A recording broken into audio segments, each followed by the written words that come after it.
শুধু একটি দল নির্বাচন চায় ডিসেম্বরে, প্রধান উপদেষ্টা জানালেন এমন কথা। বাকিরা কেন এটার সঙ্গে একমত নয়?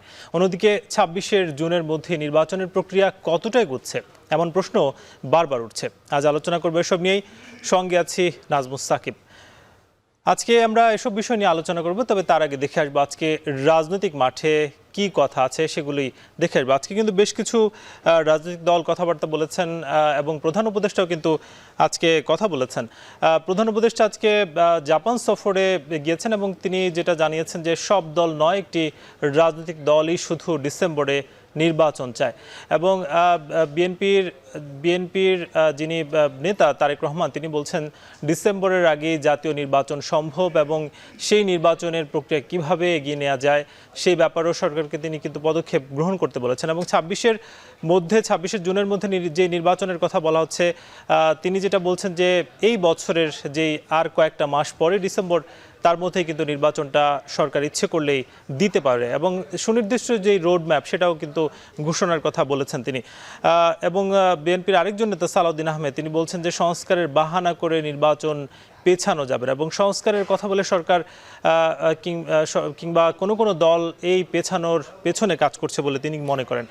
আজকে আপিল বিভাগ বলছে যে ইশরাকের মেয়র পদ নিয়ে সিদ্ধান্ত নেবে নির্বাচন কমিশন এবং সেই সিদ্ধান্ত কিন্তু নির্বাচন কমিশনকে নেয়ার জন্য তিনি আহ্বান করেছেন।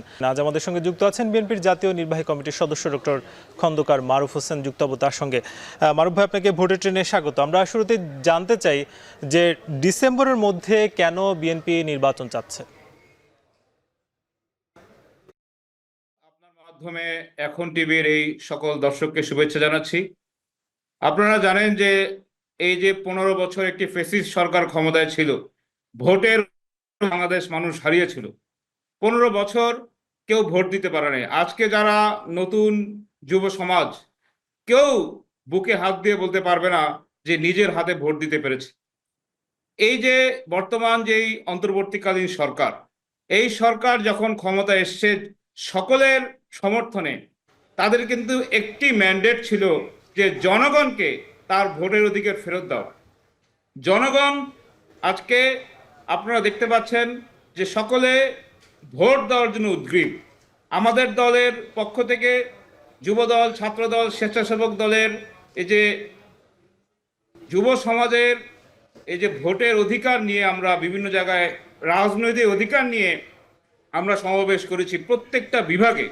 গতকাল ঢাকাতে বাংলাদেশের ইতিহাসে সর্বকালের সর্ববৃহৎ একটি মহাসমুদ্রে আমরা দেখেছি যে যারা এই তরুণরা যারা এখানে এসেছেন, তারা প্রত্যেকে বলেছে যে আমাদের যে ভোটের অধিকার 15 বছর সে ফ্যাসিস্ট শেখ হাসিনা চুরি করেছে, সেই ভোটের অধিকার আমাদের ফিরিয়ে দিতে হবে। আমাদের দলের ভারপ্রাপ্ত চেয়ারম্যান জনাব তারেক রহমান গতকাল কিন্তু সকলের কাছে প্রশ্ন করেছেন যে আপনারা ভোট চান কিনা। সকলে কিন্তু তাকে সমর্থন জানিয়েছে এবং বিএনপি বলছে যে এই ডিসেম্বরের মধ্যেই একটি অবাধ, সুষ্ঠু, নিরপেক্ষ নির্বাচন সম্ভব এবং আমরা এর কারণে যুক্তি দেখিয়েছি। আজকে শুধু বিএনপি না, অনেক রাজনৈতিক দল যারা গত 15 বছর বিএনপির সাথে আন্দোলন সংগ্রাম করেছে, তার বেশিরভাগ দলই আজকে ডিসেম্বরের মধ্যে নির্বাচন চায়। তাই আমরা মনে করি যে সরকার যদি সদিচ্ছা থাকে, ইন্টেনশন থাকে, অবশ্যই ডিসেম্বরের মধ্যে একটি নির্বাচন করা সম্ভব এবং এই নির্বাচনের রোডম্যাপ দিলেই বর্তমানে যে অব্যবস্থা, অস্থিরতা আমরা দেখতে পাচ্ছি, সেখান থেকে বাংলাদেশের মানুষকে আমরা নিরাপদ রাখতে পারবো, দেশকে এই অশান্তি থেকে আমরা রক্ষা করতে পারবো। তাই আমরা মনে করি কিন্তু সরকার তো বলছে যে ২৬ জুনের মধ্যে যদি হয় তাহলে একটা বড় সংস্কার করা সম্ভব। আপনারা কি সেই বড় সংস্কারটা চাচ্ছেন না? আমরা বলছি যে প্রশাসন এবং নির্বাচন ব্যবস্থাকে, আইন শৃঙ্খলা রক্ষাকারী বাহিনীর যে সংস্কার প্রয়োজন, সেই সংস্কার করে নির্বাচন করা যেতে পারে। এবং আপনারা জানেন যে যখন সংস্কারের কোনো চিন্তাভাবনা কেউ ছিল না, যখন আওয়ামী লীগের কথা বললে গুম, খুন, হত্যা, গ্রেফতারের আতঙ্কে সবাই ছিল, তখন আমাদের দলের ভারপ্রাপ্ত চেয়ারম্যান জনাব তারেক রহমান 2023 সালের 13ই জুলাই কিন্তু 31 দফার রাষ্ট্র মেরামত সংস্কার প্রস্তাব দিয়েছে। এবং আপনারা যদি বর্তমানে যে জাতীয় সংস্কার কমিশন রয়েছে, তাদের যে সংস্কার প্রস্তাবগুলোর সাথে মিলিয়ে দেখলে প্রায় একই ধরনের প্রস্তাব কিন্তু বিএনপি দিয়েছে। তা আমি মনে করি যে বিএনপি মনে করছে যে জাতীয় সংসদ জনগণের দ্বারা নির্বাচিত জাতীয় সংসদই পারে আসলে একটি প্রকৃত সংস্কার বাংলাদেশে করতে। আরেকটা কথা যেটা ইতিমধ্যে অন্তর্বর্তীকালীন সরকার বলছে যে ডিসেম্বর থেকে জুনের মধ্যে নির্বাচন, এই ডিসেম্বর অথবা জুন, মাঝখানে 6 মাস, কিভাবে এই জুন মাসে নির্বাচন সম্ভব? ডিসেম্বরের পরে আপনারা জানেন যে পবিত্র রমজান মাস শুরু হবে, ঈদ হতে হতে মার্চ, এরপরে এসএসসি পরীক্ষা, এরপরে আবার ঈদুল আজহা, আবার এইচএসসি পরীক্ষা, এরপরে এমন গরম আমরা এই বছর যে এক্সপিরিয়েন্স করলাম যে কি পরিমাণ গরম, এবং এই গরমের কারণে বিভিন্ন ধরনের নিম্নচাপের সৃষ্টি হচ্ছে। গত 2 দিন যাবৎ আজকে অঝোর ধারায় বৃষ্টি সারা বাংলাদেশে হচ্ছে। এই যে একটা প্রতিকূল পরিবেশ, এটি কি আমরা কেউ মনে করি যে এই জুন মাসে এই ধরনের পরিবেশে একটি নির্বাচন করা সম্ভব? নির্বাচন সবসময় শীতকালে কিন্তু মারুফ ভাই, একটা বিষয়ে স্পষ্ট, যেমন প্রধান উপদেষ্টা আজকে বলেছেন যে শুধুমাত্র একটি দল ডিসেম্বরে নির্বাচন চাচ্ছে, তাহলে বাকি দলগুলোকে আপনারা ডিসেম্বরে রাজি কেন করতে পারছেন না? আমি মনে করি যে এটা যেটা বলেছেন একটি দল নয়, আমাদের এখানে সমমনা দল রয়েছে, 12 দলীয় জোট রয়েছে, জাতীয়তাবাদী অন্যান্য আমাদের সাথে যারা আন্দোলন সংগ্রাম করেছে 15 বছর, সকলেই কিন্তু বলেছে যে ডিসেম্বরে নির্বাচন সম্ভব। এখানে একটি দল বলে সঠিক না, একটি দল না, আমি দেখছি শুধুমাত্র 2টি দল চাচ্ছে নির্বাচন না হোক, কিন্তু বিএনপি সহ সমমনা দলগুলো যারা আন্দোলন সংগ্রাম করেছে বিএনপির সাথে, 15 বছর নির্যাতিত হয়েছে, নিপীড়িত হয়েছে, সকলেই কিন্তু নির্বাচন চাচ্ছে। প্রায় 52টা দল, গত মার্চ মাসে একটি রিপোর্ট বেরিয়েছিল, 52টা রাজনৈতিক দল ডিসেম্বরের মধ্যে নির্বাচন চায়। শুধু 2টি দলকে আমরা দেখছি নির্বাচন চায় না। তাহলে কি এটা কি বৈষম্যমূলক কথা নয় যে শুধু বিএনপি চাচ্ছে, এটা সঠিক না? আমি মনে করি বাংলাদেশের মানুষ চাচ্ছে যে একটি অবাধ, সুষ্ঠু, নিরপেক্ষ নির্বাচন, জনগণের সরকারকে এদেশে প্রতিষ্ঠিত করে জনগণই পারে দেশের মানুষের কল্যাণ করা, অর্থনৈতিক উন্নয়ন করা।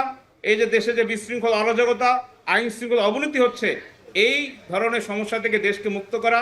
এই যে সচিবালয়ে অস্থিরতা, এনবিআর অস্থিরতা, আজকে সকল জায়গায় আপনার একটা বিভ্রান্তিকর অবস্থা দেখতে পাচ্ছি।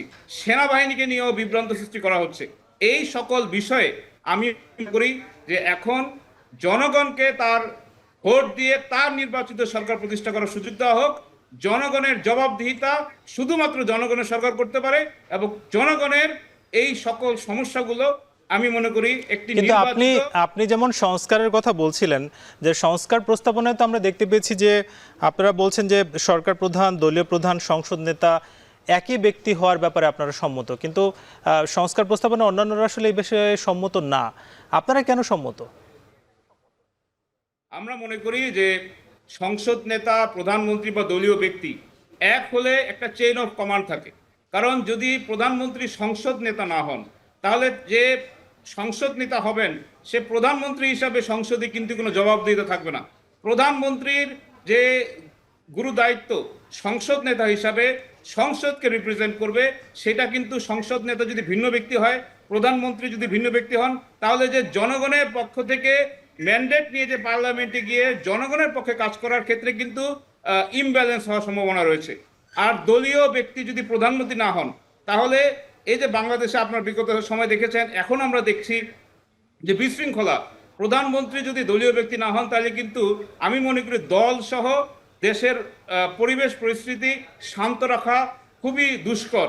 তাই বিএনপির যেই প্রস্তাব, আমি মনে করি যে বাস্তবসম্মত। অবাস্তব কথা বলে কিন্তু যে মেকানিক্যাল কথা বলে কিন্তু আসলে দেশের বাস্তবতার সাথে মিলবে না।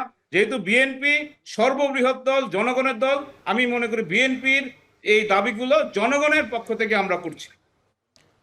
কিন্তু একটা বিষয়, যে একই ব্যক্তি দুইবারের বেশি প্রধানমন্ত্রী থাকতে পারবেন না, এই বিষয়টা আসলে বিএনপি এটার সঙ্গে একমত নয়।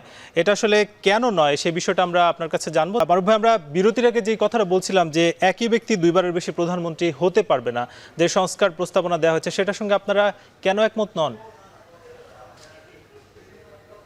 যেটা আমরা আমাদের সংস্কার প্রস্তাবে বলেছি যে এক ব্যক্তি দুবারের পরে তৃতীয়বার প্রধানমন্ত্রী হিসাবে তিনি দায়িত্ব বা তিনি নির্বাচিত হতে পারবেন না।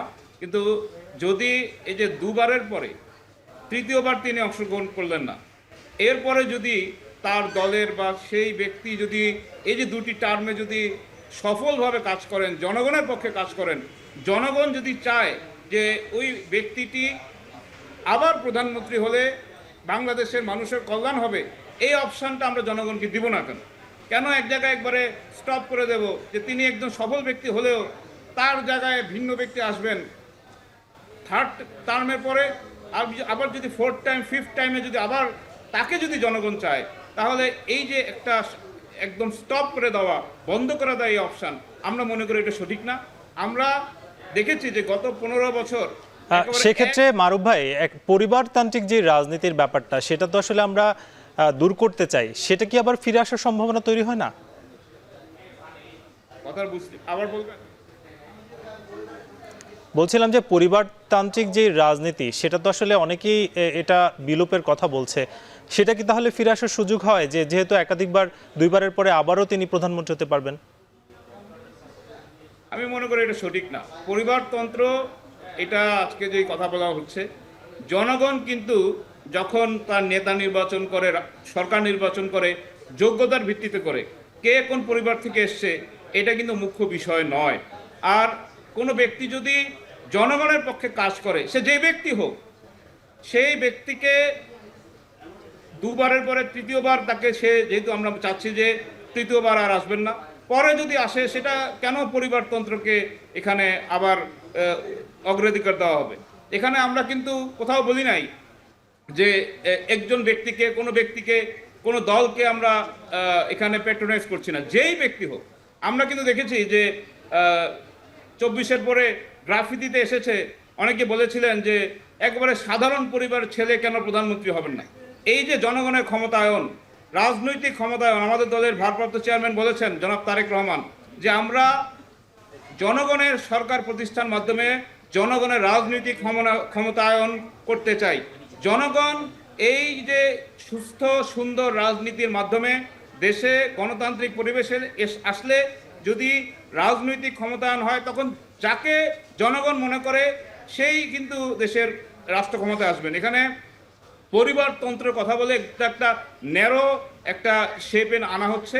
আমরা মনে করি জনগণ যাকে পছন্দ করবে সেই প্রধানমন্ত্রী হতে পারবেন, এখানে কোনো বার আছে বলে আমি মনে করি না।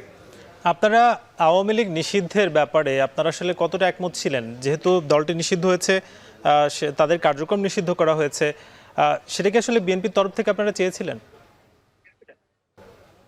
আপনারা জানেন যে বিএনপি হচ্ছে সবচেয়ে নির্যাতিত দল। আমাদের দলের চেয়ারপারসন দেশনেত্রী বেগম খালেদা জিয়াকে সম্পূর্ণ মিথ্যা ও বানোয়াট মামলায় তাকে 2 বছর কারাগারে রেখেছিল সেই ফ্যাসিস্ট সরকার।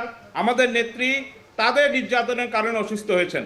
আমাদের দলের ভারপ্রাপ্ত চেয়ারম্যান জনাব তারেক রহমানের বিরুদ্ধে অসংখ্য মিথ্যা মামলা দেওয়া হয়েছিল, তিনি বাধ্য হয়েছিলেন দেশের বাইরে। এবং আজকে দেখা যাচ্ছে আমাদের নেত্রী এবং তারেক রহমান সিনিয়র নেতৃবৃন্দের বিরুদ্ধে যে মিথ্যা মামলা দেওয়া হয়েছিল, সেগুলো আজকে হাইকোর্টে এবং অ্যাপিলেট ডিভিশনে প্রমাণ হচ্ছে যে তারা কোনো ধরনের অপকর্মের সাথে জড়িত ছিলেন না। বিএনপি এই আওয়ামী লীগের কারণে ইলিয়াস আলী, চৌধুরী আলমের মতো অনেক লোক গুম হয়েছে, লক্ষ লক্ষ লোক কারাগারে ছিল, অনেক লোক নিহত হয়েছে। এবং এই বিএনপিকে যেভাবে নিশ্চিহ্ন করার চেষ্টা করা হয়েছিল বিভিন্ন চেষ্টায়, বিভিন্ন ষড়যন্ত্রে, তাহলে বিএনপি কেন আওয়ামী লীগকে সমর্থন করবে? আমরা মনে করি যে বিএনপি প্রথম দিন থেকেই প্রধান উপদেষ্টা সাহেবের কাছে 10ই ফেব্রুয়ারি, পরবর্তীতে আমরা এপ্রিল মাসে যখন প্রধান উপদেষ্টার কাছে গিয়েছি, আমরা বলেছি যে বিচারিক প্রক্রিয়ার মাধ্যমে আওয়ামী লীগকে রাজনৈতিক কর্মকাণ্ড থেকে সরিয়ে দেওয়া। কারণ এরকম দল যদি বাংলাদেশে থাকে, তাহলে বাংলাদেশ রাজনীতি দুর্বৃত্তায়ন হয়। এই ধরনের জঞ্জালকে বাংলাদেশের রাজনীতি থেকে কিন্তু এই যে আওয়ামী লীগ নিষিদ্ধ হলো, এর বাইরেও তো আসলে বলা হচ্ছে যে জাতীয় পার্টি কিংবা 14 দল, তাদেরও নিষিদ্ধ প্রয়োজন অনেকে মনে করছেন। আপনাদের আসলে অবস্থানটা কি? আমি ব্যক্তিগতভাবে মনে করি যে এই জাতীয় পার্টিও যে কারণে আওয়ামী লীগ নিষিদ্ধ হয়েছে একই কারণে দোষী। কারণ 2014, 2018 এবং 2024, বিশেষ করে 2014 এবং 2024-এ শেখ হাসিনা এই নির্বাচন, যে নির্বাচন ভোটারবিহীন নির্বাচন, যেখানে জনগণ অংশগ্রহণ করে নাই, সেই নির্বাচনের মাধ্যমে অবৈধভাবে ক্ষমতায় থাকার অন্যতম অংশীদার হচ্ছে জাতীয় পার্টি এবং তাদের সাথে 14 দল, এবং এই দুর্বৃত্তায়ন, এই মাফিয়া চক্রের সাথে এই দুটি শক্তিও জড়িত। আমরাও মনে করি যে এরাও এই গণ অভ্যুত্থানের মাধ্যমে বাংলাদেশে রাজনীতি করার অধিকার হারিয়েছে। মারুফ ভাই, আপনাকে অসংখ্য ধন্যবাদ, আপনি ভোটের ট্রেনে আজকে সময় দিয়েছেন। আমাদের সঙ্গে যুক্ত ছিলেন বিএনপির জাতীয় নির্বাহী কমিটির সদস্য ডক্টর খন্দকার মারুফ হোসেন। তিনি যেটা বলছিলেন যে আগামীর যেই নির্বাচন, সেই নির্বাচন যাতে দ্রুত হয় এবং অবাধ এবং সুন্দর একটি নির্বাচন হয়, বিগত 3 নির্বাচনের মতো যাতে না হয়, সেটা কিন্তু তার প্রত্যাশা, এবং এই নির্বাচন কিন্তু তিনি ডিসেম্বরের মধ্যে যাতে হয় সেই যৌক্তিকতাও দেখাচ্ছিলেন। আজকের মতো ভোটের ট্রেন শেষ করব, আগামীকাল নতুন কোনো বিষয়ে আলোচনা হবে। শুভরাত্রি।